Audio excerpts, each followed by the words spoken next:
ஒரு நிலை,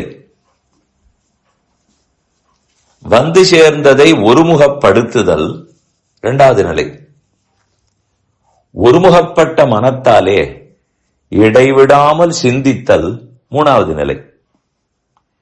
இதத்தான் பிரத்யாகாரம், தாரணா, தியானம்னு சொல்லுவார்கள். இந்த மூணு வெவ்வேறு நிலைங்கிறது புரிகிறது தானே? எங்கோ ஓடிக்கொண்டிருப்பதை திருப்புதல், திரும்பி வருவதை ஒருமுகப்படுத்தி ஓரிடத்தில் இருத்துதல், ஒருமுகப்பட்டு விட்டதை பெருமானிடத்தில் செலுத்தி இடைவிடாமல் சிந்தித்தல். இது மூன்று நிலைகள். இதெல்லாம் ஏற்படுமானால் சமாதிங்கிற கடைசி நிலை வரும். இதை பண்ணத்தான் நாம வேலை பார்க்கிற இடம், படிக்கிற இடம், உழைக்கிற இடம், எந்த இடத்திலுமே நாம் எப்படி உயருகிறோங்கிறது புரியும்.